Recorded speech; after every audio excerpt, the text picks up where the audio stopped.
And I quote, "I'll be there in a minute. Give me a second." Time is relative, folks. Time is relative. Yes. So, hey, cheers to everybody in the chat. They're a division rival. I don't care how many wins they get. Screw them. That wasn't the take I was expecting to hear. I want to gush over watching live Chris Tanev. I think that we completely underestimate the skill it takes to play defense. One highlight or several highlights does not a Calder trophy make.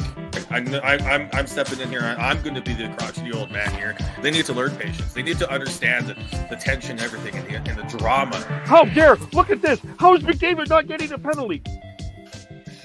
You guys need to calm down with this, okay? You guys need to calm down with it. Well, hello and welcome to the Shifts and Pucks News Pack for Wednesday, December 4th, 4 days before Christmas. Of course, you can follow us on Twitter at Shifts and Pucks, Facebook.com Shifts and Pucks, YouTube.com Shifts and Pucks, Twitch.com Shifts and Pucks. Subscribe wherever you get your audio, as well as on the Area 51 Sports Network.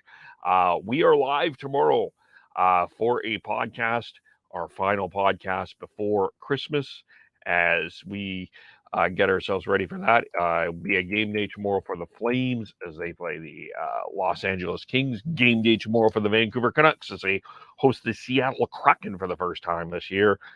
So get into that as well. But we'll get into the news of the day today. And we'll touch on the Flames, and we're going to touch on a significant milestone that's happening in the AHL tonight, involving the Calgary Wranglers. But Flames last night played the San Jose Sharks for the second straight game. They jump out to an early 2-0 lead. They and then, of course, really seem to be in control of the game for most part. And then error late in the second closes the gap to 3-2. The Sharks are able to tie the game in the third, early in the third, and then the Flames took over and came away with the 7-3 victory over the San Jose Sharks. I think there's probably a lot of good and a lot of bad that you can come away with this here, but we'll kind of focus on the good as we go through the summary here. It's here. And look at the scoring here. Dylan Dubé, he has a goal and an assist here in the first 30 seconds. That line of Lindholm, Dubé, and Toffoli seem to be connecting. And in particular, Dylan Dubé has started to pick up his play a lot here. It was his 7th goal. He's got 19 points.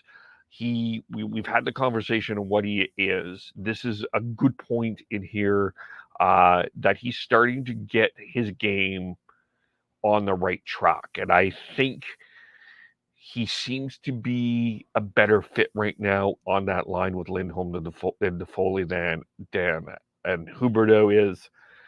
Tyler Toffoli has been a pretty consistent forward for the Flames all year. He got his 12th there. Of course, the Sharks made it 2-1 when Nico Sturm scores. And then you got Trevor Lewis scoring his 7th from Adam Ruzicka and Rasmus Andersson. Trevor Lewis has, continues to contribute to the Calgary Flames. I know that a lot of people,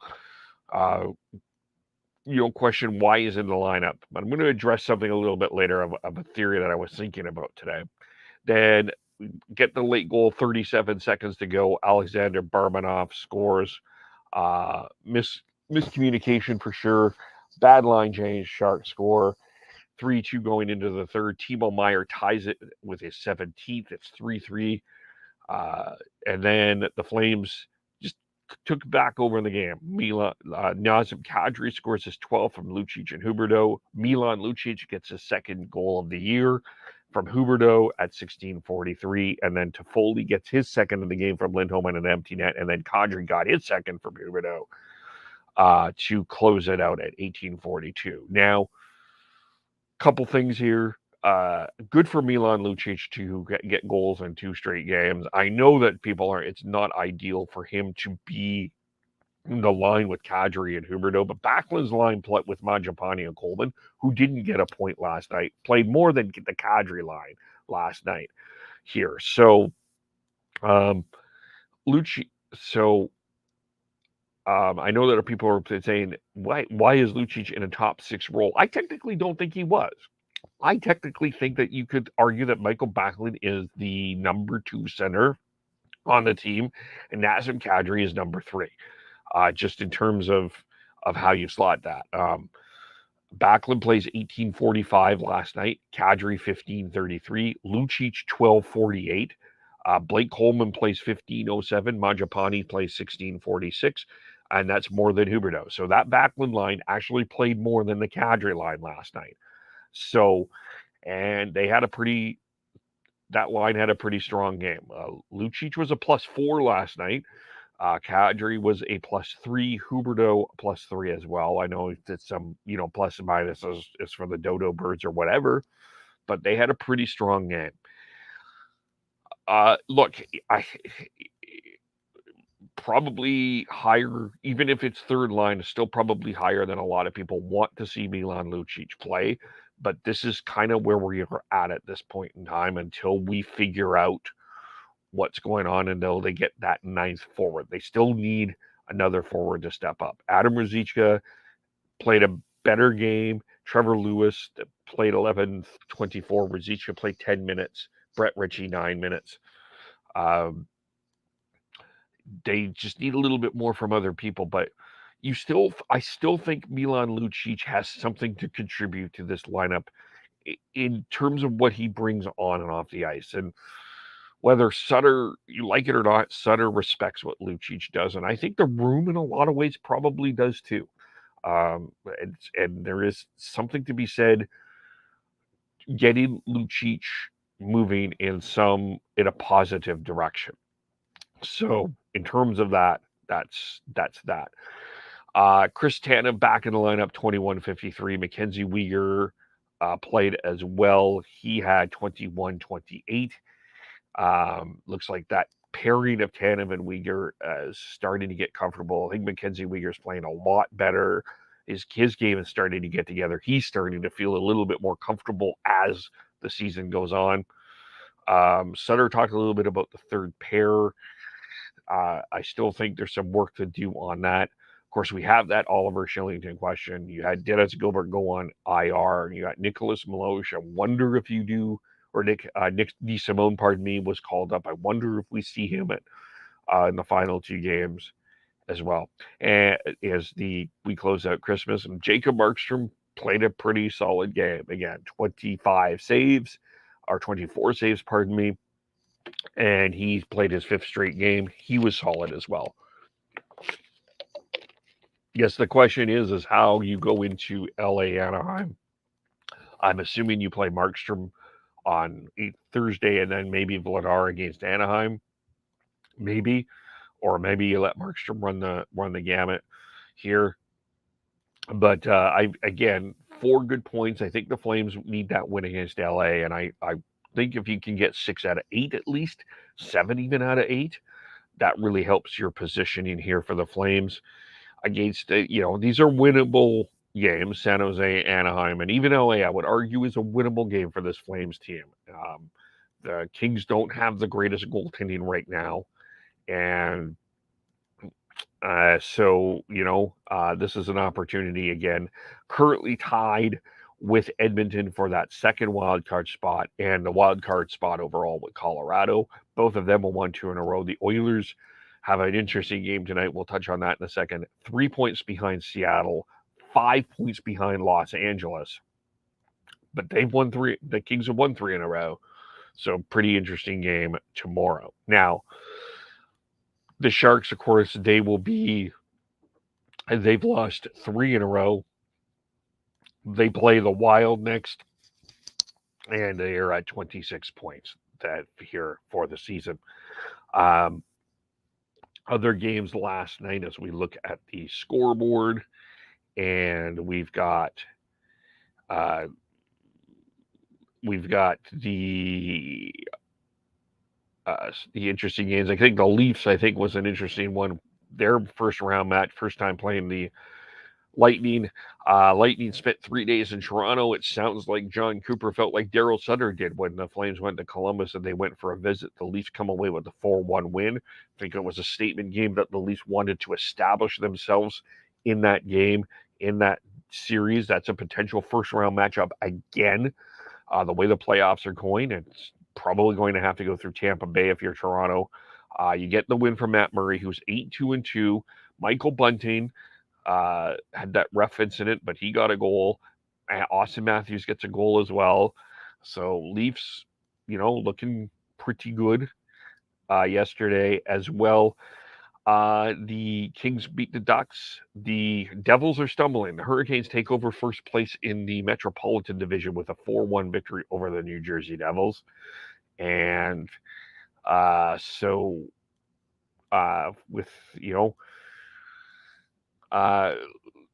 Peter Kochetkov, 10 wins, 1 loss, 4 overtime losses. He was the number 1 star last night with 37 saves. Jacob Slavin gets 2 assists, and Kotkaniemi gets a goal as well.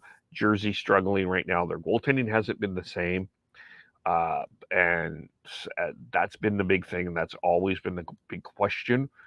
And we'll see where they're at. But Devils struggling a little bit right now. That's the other one. In terms of some of the other games that went on last night, the Flyers beat the Blue Jackets 5-3. The Jets knock off the Senators 5-1. Kings, we mentioned as well. Kraken gets back in the win column. They beat the Blues 5-2. And in another first-round matchup rematch, the Penguins come away and beat the Rangers 3-2. Rangers scored early in that one, but the Penguins get the win at home. And you've got Crosby with a goal and an assist there in that game. So that was what's going on. But Crosby gets his 18th. Chris Kreider tried to make it close. Kreider got both goals. Vincent Trocheck both assists en route for the Rangers, but Crosby making the difference there. So in terms of games tonight, the Flames and the Canucks, as mentioned, are not in action tonight. But we've got a busy night here as we close into the Christmas. We've 2 more days into the Christmas break, and we've got probably the matchup of the night is in Dallas, where Connor McDavid and the Oilers take on Jason Robertson and the Dallas Stars. That was almost a second-round matchup last year, had Johnny Gaudreau not scored. But that is where we are. That didn't happen. But the Stars will come in to the game, of course, leading the way in the Central Division. And Jason Robertson, and one of the top scorers in the league, Jason Robertson, 44 points, leading the way in the Central Division. We mentioned where the Oilers are, 36 points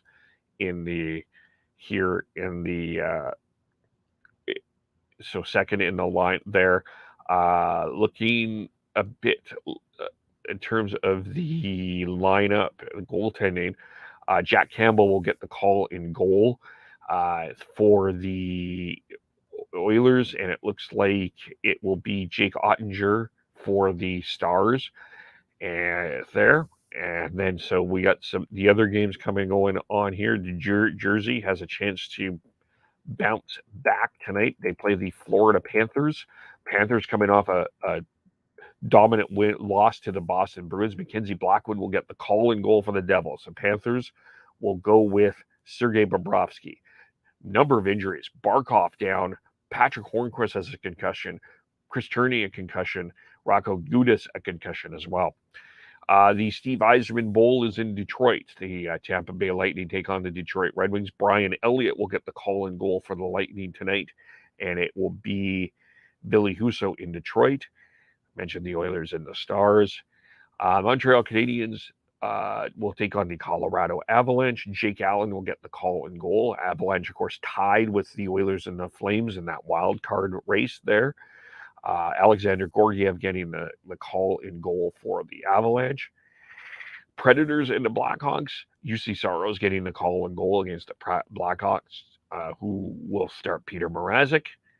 You wonder if Peter Mrazek becomes a bit of a trade option for the Blackhawks, for someone who may need some depth goaltending. You just wonder if a team like the Devils wonder about that. Just curious. Yet Arizona taking on the Golden Knights. Golden Knights, of course, lead the Pacific Division. Carl Valmelka, another guy I wonder about in terms of trade options here for the Coyotes starts. And you've also got Logan Thompson starting for Vegas. And then the Minnesota Wild are in Anaheim. The Wild are rolling along right now, by the way. Not sure if people are paying enough attention to where the Minnesota Wild are, but they've moved into third place. They've won 5 their last 5 games and are sitting at 38 points. But they're playing tonight. Is there a goaltending controversy in Anaheim? Marc-Andre Fleury starts tonight. Anaheim will start with Ole Eriksson Ek. And then we'll have games tomorrow as well, including an afternoon game, by the way, between the Flyers and the Leafs tomorrow as well, by the way. So as we get ourselves into that there. So that's kind of the schedule. In terms of some of the news, we'll go to Ottawa as Artem Zub signed a 4-year contract with the Ottawa Senators. Second contract signing this week. Stuart Skinner signed with the Oilers earlier this week. 4 years, $18.4 million, AAV of 4.6, 27 years old. Sort of like an Andrei Kuzmenko, played in the KHL. 40 points, 11 goals, 29 assists in 142 games, all with Ottawa. 4 points, 2 goals, and 2 assists in 14 games this season. He hasn't played since December 2nd because of a fractured jaw. 22:01 of ice time. But he's a solid defenseman for the Ottawa Senators. And again, the building blocks that the Senators are trying to get going forward. And you could have a top 4 of Thomas Chabot. You've got Artem Zub, Jake Sanderson, and Jacob Bernard Docker in that system. So the Senators' defense, while people have been questioning that, there is something building there that could be really solid. So that's what's going on in Ottawa. Denis Gurianov in Dallas. He's been granted some indefinite leave. For the leave of absence from the Stars for family reasons. He's in 25 games, 2 goals, 3 assists. Didn't play on Monday's game against Columbus, but he's been left out for personal reasons. Anton Lundell will play tonight for the Panthers against the New Jersey Devils. He's missed 9 games since sustaining an upper body injury against the Vancouver Canucks. He's skating with Eetu Luostarinen and Sam Reinhart. So Lundell will come back in. Ryan McDonough returns tonight for the Predators against the Chicago Blackhawks. Still think that was a good pickup for the Predators. He's missed 7 games after being hit on the head with a puck against the Islanders. They were 1-4-2 without McDonough in the lineup. TJ Oshie will miss 2 more games with an upper body injury. He got hurt against the Maple Leafs on Saturday. So, and then Darcy Kemper is expected to start one of the next 2 games after backing up Charlie Lindgren on Monday. That will be his first game action since sustaining an upper body injury against the Flames on December 3rd. Andrew Cogliano will be out the next 2 games for the Avalanche as he sustained an upper body injury in that 1-0 shootout win against the Islanders on Monday. And then Igor Chekhanov was placed on IR on Tuesday with an ankle injury. He'll be out indefinitely after he injured. He fell on the back of his left knee after with a play with Joel Kiviranta. So that is some of the news there. Let's go to the AHL. And the significant point tonight is Daryl Sutter, Brett. Brett Sutter is playing his 1,000th AHL game.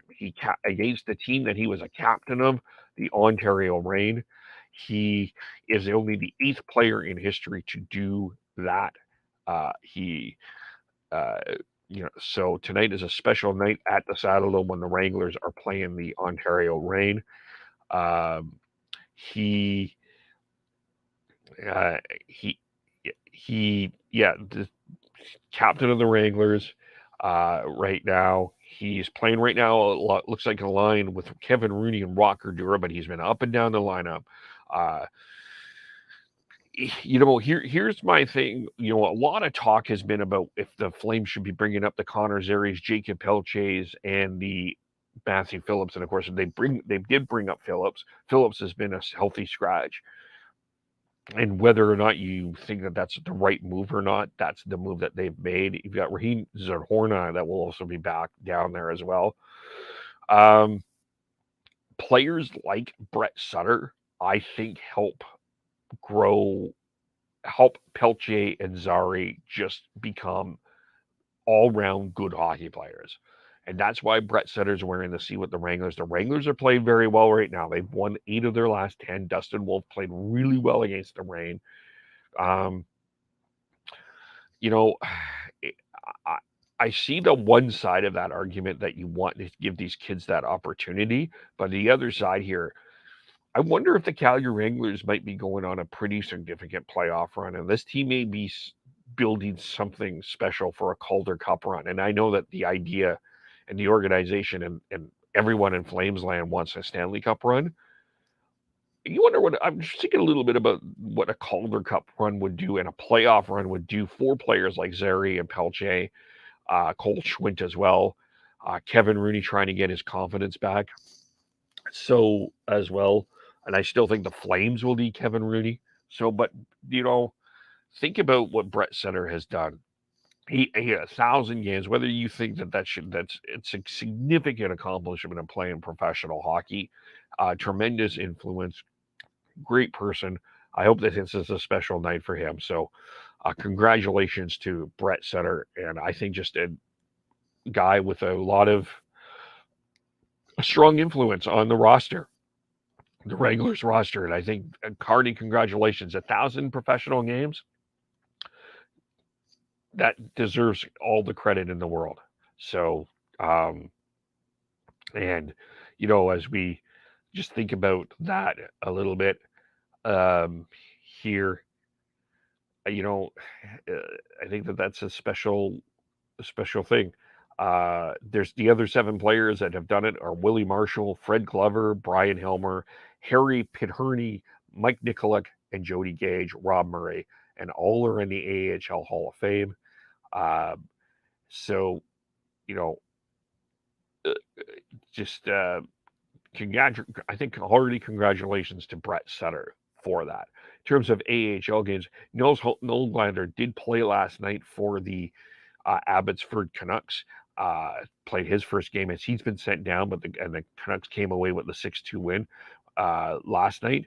Not in action tonight. It's Laval taking on Syracuse, Wilkes-Barre taking on Belleville, Hershey taking on Las Vegas, the Manitoba Moose taking on the Iowa Wild, Chicago's taking on Milwaukee, Rockford's taking on Texas, Bakersfield is taking on Colorado today, and San Jose's taking on Abbotsford. They are playing. My apologies. So that is what is going on in the AHL World Juniors. Getting ready here. We've got that going on as well. And Jonathan Lekarmaki did play today for Sweden, the Canucks' first-round draft pick here, as they're playing in a pre-tournament game here. It says that's coming up here as well. And just looking at that here, and we'll get that going here. It looks like, of course, Canada played the pre-tournament schedule tonight. Today we got Sweden versus the U.S. and then Canada taking on Slovakia. And today, Jonathan Lekarmaki is expected to play for Sweden. It's the Canucks' first-round draft pick, as well as Elias Pettersson, the other Pettersson, playing for Sweden. So we'll see that. We'll talk more about that tomorrow. But that will be the news pack for today, Wednesday, December 21st. A reminder again, we will have our podcast tomorrow. At least Sean and I will be on. Who knows who else will join us? You can follow us all individually on Twitter. Sean Beardy Canuck 03, Tyler TNOBLE, Christian Schneids SCHNEIDZ, Devin Gordhow 09. I am KEVOLE. Shifts and Pucks on Facebook, YouTube, Twitter, Twitch. Subscribe wherever you get your audio, as well as on the Area 51 Sports Network. Thank you for watching. Thank you for listening. We will talk to you all very soon. Bye for now.